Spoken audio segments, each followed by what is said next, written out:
Ayan. So,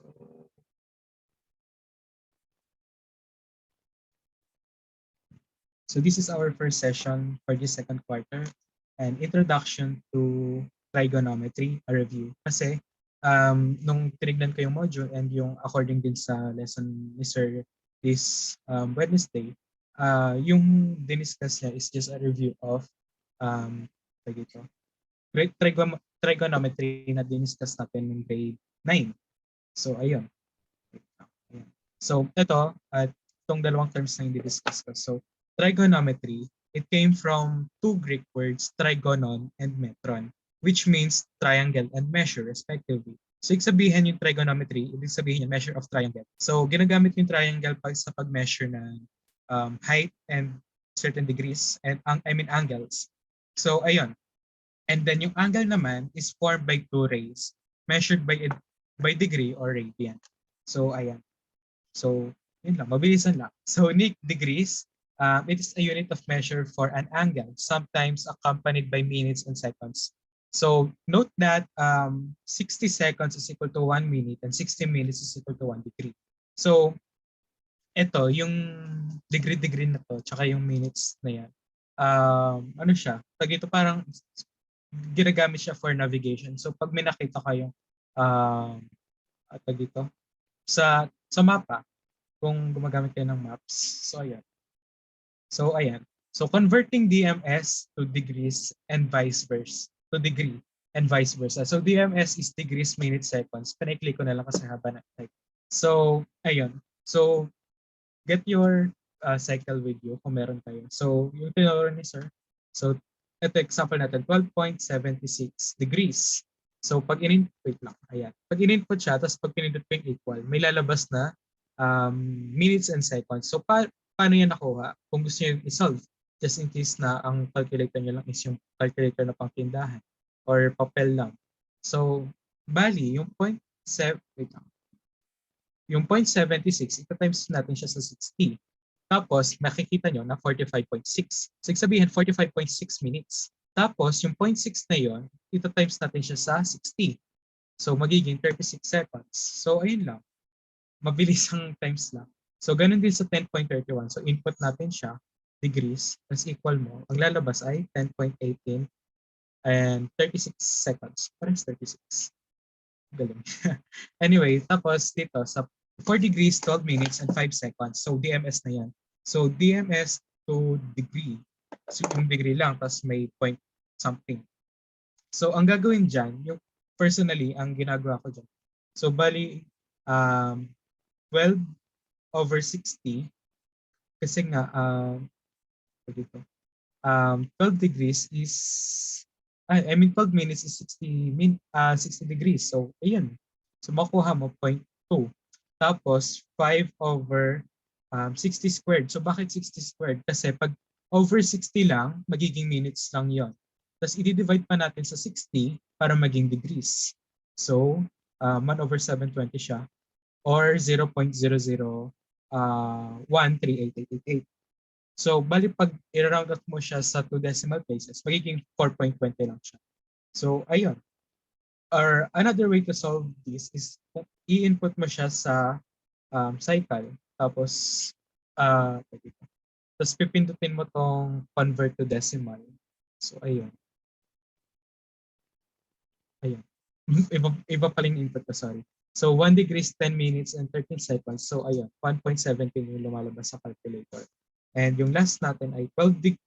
So, paano to? Lumagpas ng 8. Lumagpas sa 60 yung seconds. So, first things first, ilipat natin yung sobra na 60 sa seconds na to minutes. Since previously, sa previous slide, ang sinabi natin ay 60 seconds ay equal to 1 minute. So, magiging 12 degrees, 14 minutes, and 29 seconds. Tapos, ayun yung i-input natin sa calculator natin. So, 12 degrees, 14 minutes, and 29 seconds. Or, so, pag in case na ganito, pag kino-convert mo siya, ganun pa rin. So, ibig sabihin, solve daw natin manually. So, 14 over 60. So, that's 0.233. And 29 over 60 squared naman ay yun din, 0.00 something. So, ayun lang, 12.24. Ayan. So, ito nga, tip, if the given is in DMS and needs to be converted into degrees only, use the trick na kanina kong sinabi na degrees, tapos ilalagay mo lang doon yung m over 60, tapos s over 3,600. Pag-add mo yon, tapos ayun na, and round off to two decimal places. Okay, so radians, it is the SI unit for measure of an angle. So, ayun. So, converting degree to radian and vice versa. So, alam ko familiar na kayo sa radians and degrees, pati yung pi and 180. So, dito, paano nakuha yan? So, 40 degrees is equal to 29 pi rad. Rad means radians. So, um, bali yung 40, i-divide lang natin siya sa 180. So, that's 2 over 9. Tapos, ita-times lang natin siya sa pi rad since ayun yung, dito, yung units. Ayun. Tapos, ganun din. Sa case ng 175, i-divide lang po natin siya sa 180. And, ayun, 35 over 36, tas pi rad. And pag negative naman, negative since ang degrees, range ng degrees natin dito ay negative infinity to positive infinity. Positive siya pag counterclockwise and negative for clockwise motion. So 15 over 180 magiging negative 1 over 12 pi rad. Okay, next. So ito naman, pag pi rad ang given, magta-times lang tayo ng 180. So negative 2/3 times 180, negative 120, 4 over 5 pi rad, times mo sa 180 over pi rad para makancel yung pi rad and degrees na lang yung matira. So 4 times 180 divided by 5, 144 degrees. And 76 pi rad, bali kung gusto niyo i-compute mentally, so 180 divided by 6, 30. 30 times 7, 210 degrees. Ayun lang. So ayan, remember 180 degrees is equal to pi rad. So 1 degrees, so bali parang nag-divide ka 180 degrees both sides. That would be pi rad over 180 degrees. And pag dito, 1 radian, magiging 180 over pi. So, tapos na sa first lesson. Mabilisan lang, quick recap. May question ba about degrees and radians?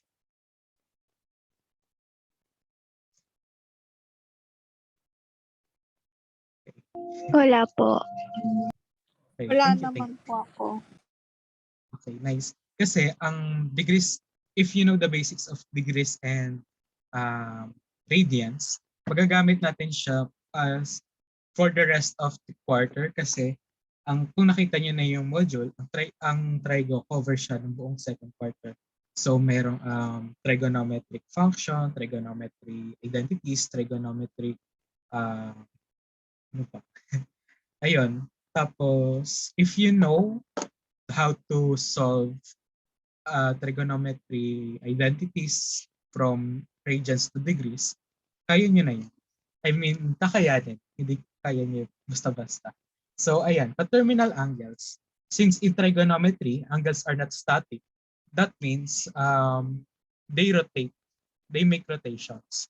And we all know that the angle measures are unique if the angle is in the range of negative 360 degrees to 360 degrees or negative 2 pi radians to 2 pi radians. So, paano ko nasabi na unique siya? So, 400 unique naman yun. Pero pag ito, 400 unique naman siya. Pero pag kinuha mo yung coterminal niya, 40 degrees lang pala. So, ayun. So, ito, dito sa figure, kita nyo, dito, ang angle niya ay 405 degrees.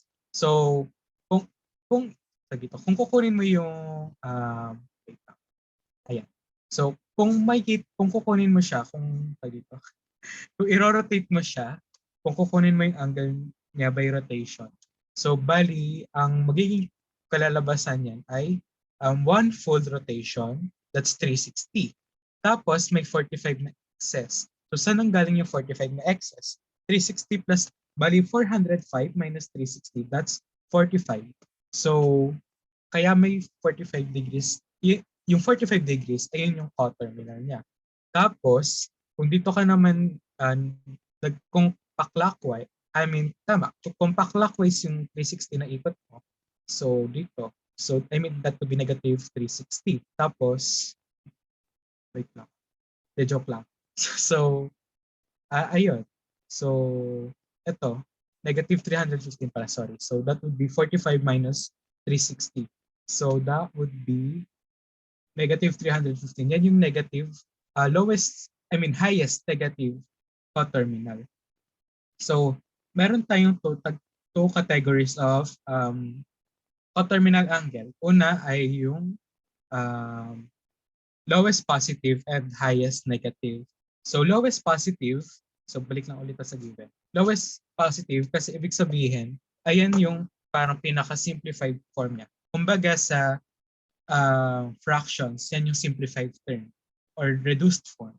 So, kasi kung titignan nyo, 45 degrees, ayan. Tapos umikot ka ng 360, 405. Umikot ka ulit ng 360, that's 710. Joke lang. 765. Tapos umikot ka ulit ng 360 pa, that would be 1,125.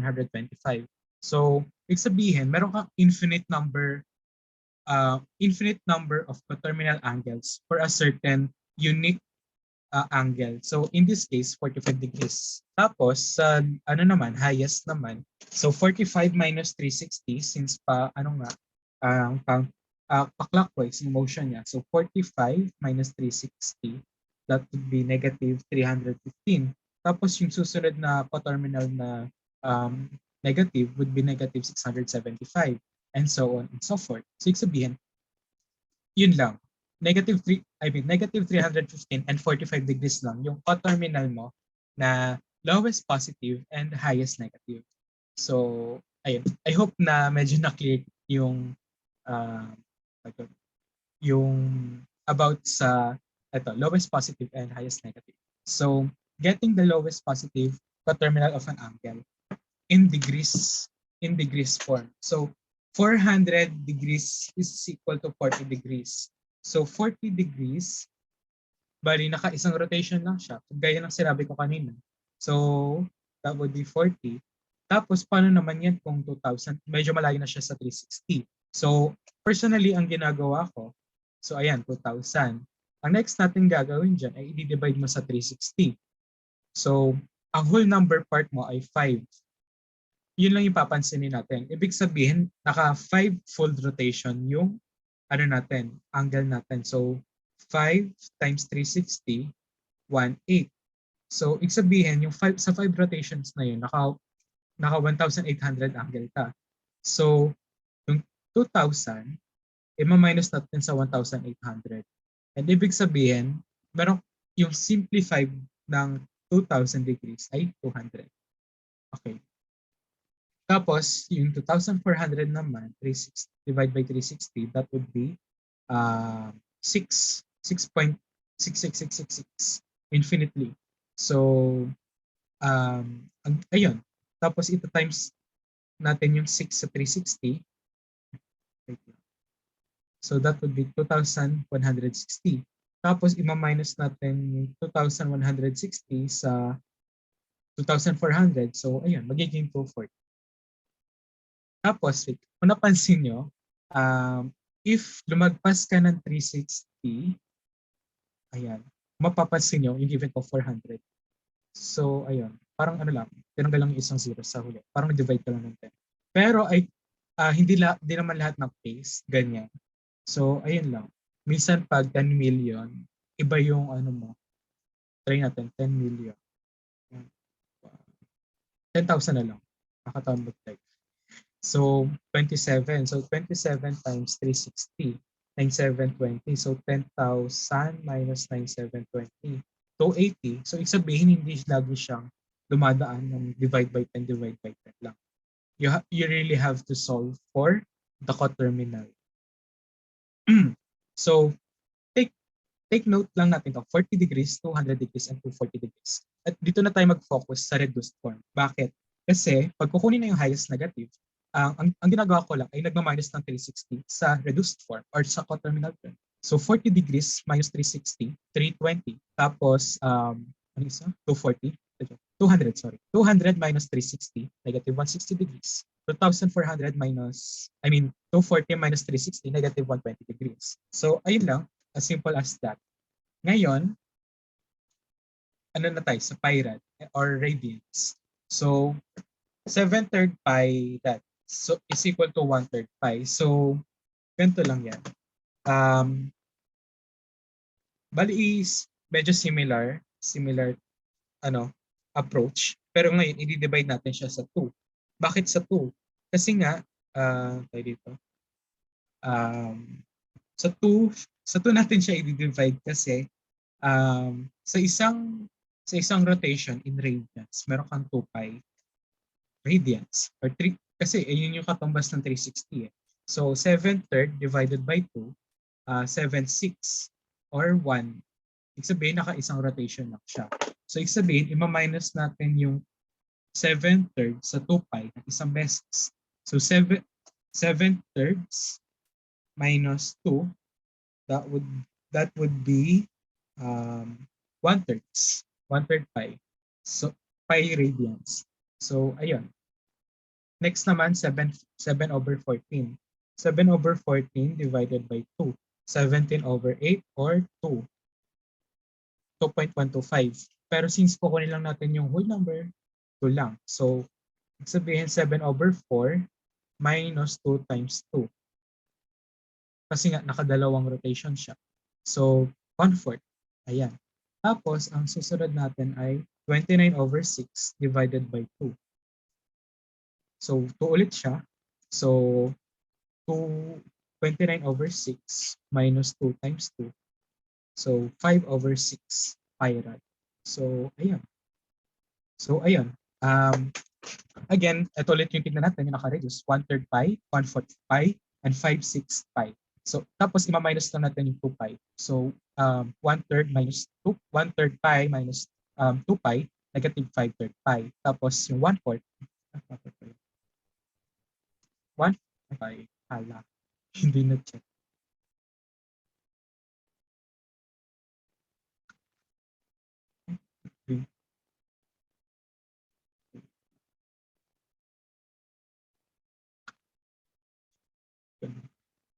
Wait. Basta ano yan? 7. 7 pi rad. 7/4 pi rad. Tapos, sa ano dito.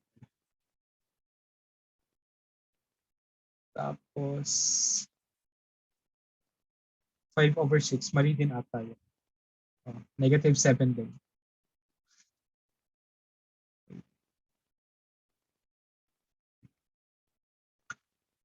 7. Ayan. Kung nag-notes kayo, ayan. 7 yun. Okay. So far, medyo naguluhan ba kayo sa explanation? Pa-explain ko ulit. Nag-gets ba? Nagets ko naman. Okay. Sige. Yung iba, kahit sa chat box, basahin ko yung Gets naman po. Gets po. Gets naman po. Okay. Sure kayo ha. Pero pag may problem or clarification, sige. Chat lang kayo sa. So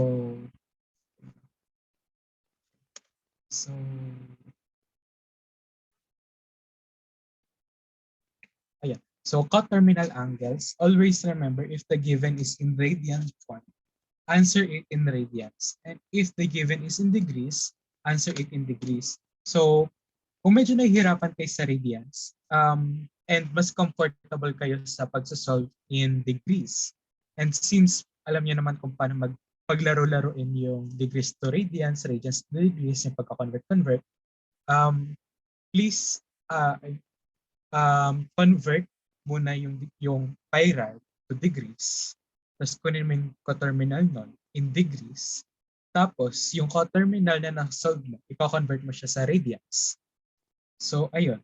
Kung alternative solution lang yon, if medyo nahirapan tayo sa pag-solve involving radians.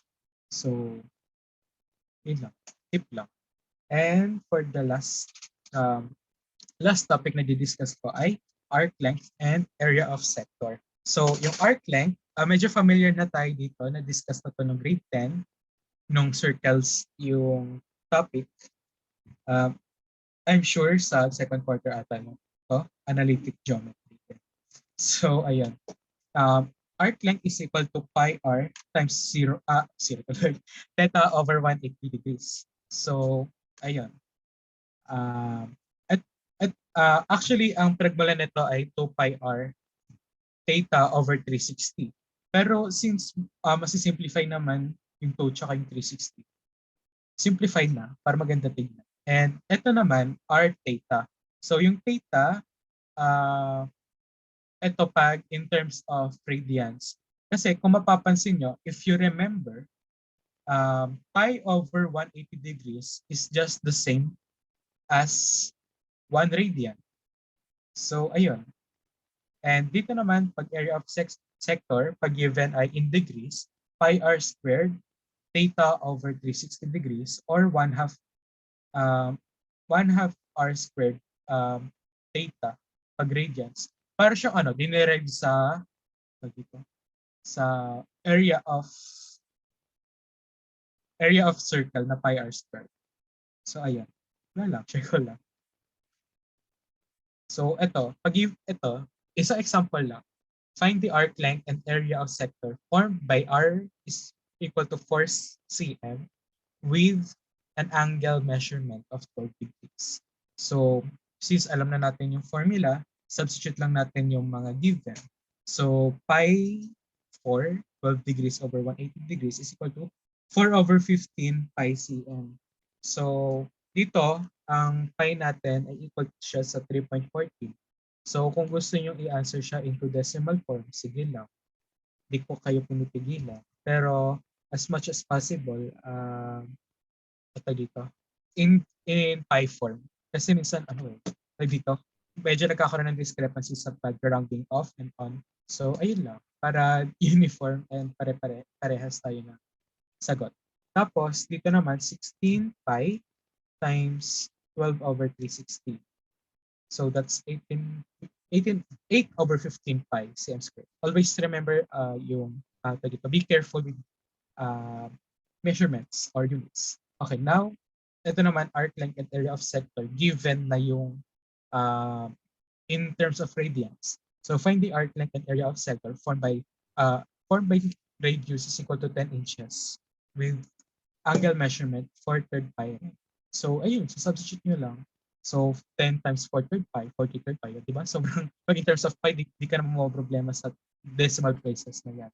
So ayun lang, sobrang ganda tignan. And 1/2 10 squared times 4/3 pi. So 10 squared, 100. Divide by 2, 50. 50 times 4, 200. 200 over 3 pi inches squared. So that ends my session. And if may questions, sabihin lang para masagot. Pero kung medyo nahihiya kayo, PM nyo lang sa akin. And ayun. And again, yung dito, yung worksheet ay derived lang sa mga binigay ko examples. So, pero medyo iniba ko dito sa coterminals. So, bali sa isang item, 2 points na 'yon. Ibig. So, ayun. And if wala na kayong question or kung may question kayo, i-drop niyo lang sa chat box. And ano pa ba?